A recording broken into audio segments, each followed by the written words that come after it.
passionne? Qu'est-ce qui me passionne dans la pâtisserie? C'est vaste. C'est vaste. En fait, j'aime bien comparer la pâtisserie de boutique et la pâtisserie de restauration comme un dessinateur et un peintre. En fait, le pâtissier boutique, il crée des gâteaux qui doivent se manger sur une journée, 2 jours, peut-être 3 jours. Voilà. Alors que nous, en pâtisserie de restauration, on crée pour que le dessert soit mangé dans les 1, 2 ou 3 minutes. Voilà.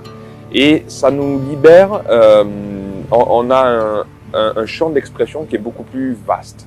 Et c'est ça qui est excitant et qui me plaît en fait, parce que on a des possibilités de création qui sont énormes. Comme un dessinateur de BD qui va avoir une tout petit feuille pour dessiner, ben, le peintre, lui, va avoir une très très grande toile. Ben, j'aime bien faire cette comparaison, voilà, parce que on va pouvoir mettre de la glace, on va pouvoir utiliser des techniques que ben, on n'a pas forcément dans la possibilité de faire en boutique. Et c'est ça qui me plaît, c'est qu'il n'y a aucune limite à la création, quoi. Voilà. Qu'est-ce qui a fait que je me suis retrouvé à travailler avec le chef?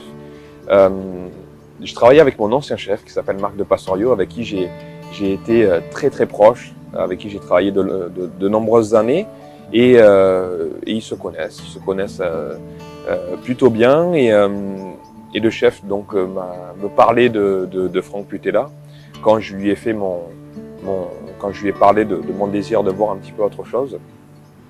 Et puis en fait voilà, on a un petit peu discuté, et c'était super important pour moi, parce que avant même de parler de cuisine ou quoi que ce soit, pour moi c'est plus une question d'homme, et c'était le plus important pour moi.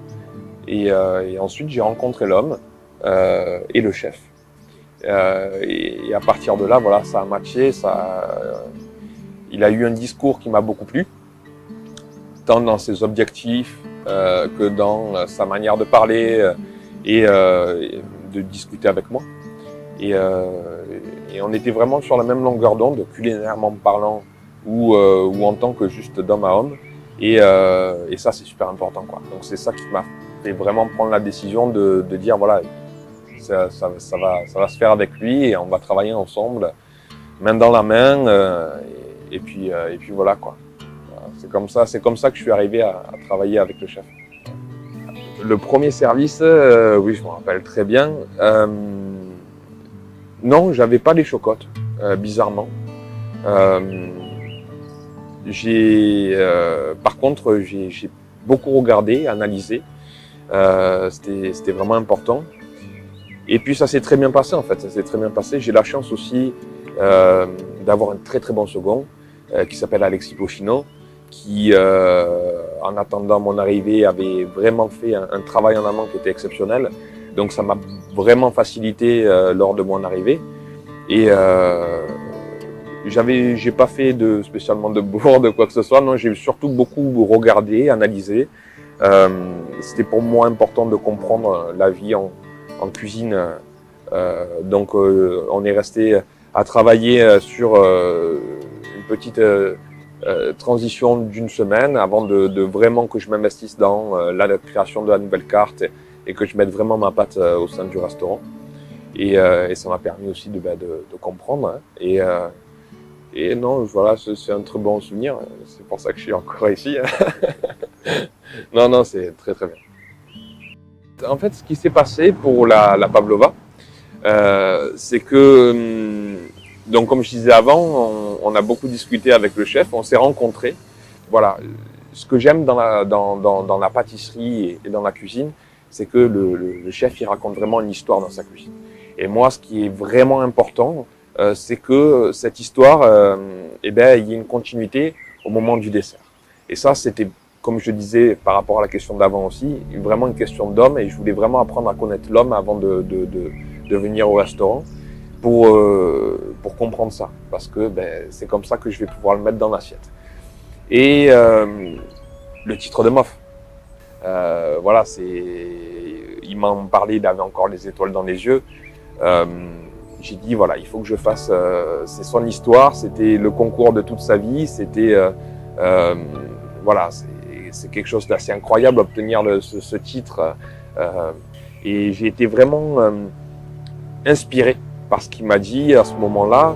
En parlant de tout ça, j'ai dit il faut que j'essaie de retransmettre ça dans l'assiette. Donc voilà, juste le col, bleu, blanc, rouge. Je pense qu'il parle de lui-même. Il n'y a pas besoin de dire plus. Vous rentrez dans n'importe quelle cuisine au monde. Quand vous avez un monsieur qui arrive avec ce col bleu, blanc, rouge, c'est juste un immense respect. Moi, c'est un immense honneur de pouvoir travailler avec quelqu'un qui porte ce col. Donc, je voulais vraiment faire quelque chose de très épuré, simple, où le col parle de lui-même. Et le col, c'est un peu l'histoire de sa vie professionnelle, en tout cas de ce que j'ai compris quand on en a discuté. Donc voilà comment est arrivé le dessert. Voilà, c'est comme ça que je l'ai imaginé, je l'ai créé. On a travaillé ensemble ensuite sur les goûts. Et voilà pour la pavlova. Voilà. On entend beaucoup parler des grands chefs, les grands chefs. Je ne me considère pas du tout comme un grand chef. Mais à chaque fois qu'on les entend, c'est les maîtres mots, c'est transmission, partage, passion. C'est ça, on entend tout le temps. Et beaucoup de personnes peuvent dire « Ah, c'est un peu, ils nous jouent tout le temps le même refrain, etc. » Dès qu'ils ont une caméra devant, ça parle de partage et tout ça, alors qu'en plus, il y a quelque temps, il y avait le gros scandale des violences en cuisine et c'est un éternel débat qu'il y a depuis de nombreuses années, mais peu importe. Et on entend toujours ça. Et moi, j'y crois à fond. Hein.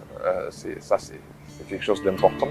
C'est super important pour moi de parler, là, en l'occurrence d'Alexis, parce qu'il a fait vraiment un super travail, mais de toutes les équipes que j'ai pu avoir en général, parce que on apprend tous les jours. On apprend tous les jours, on apprend du commis, on apprend du stagiaire, on apprend du chef. On apprend, voilà. Et c'est ça qui est beau aussi dans notre métier, c'est que tous les jours, on apprend. Et ça, c'est assez exceptionnel, quoi. Et c'est pour ça qu'on ne s'ennuie pas et qu'on fait le plus beau métier du monde. Hein. Les pâtissiers, je parle.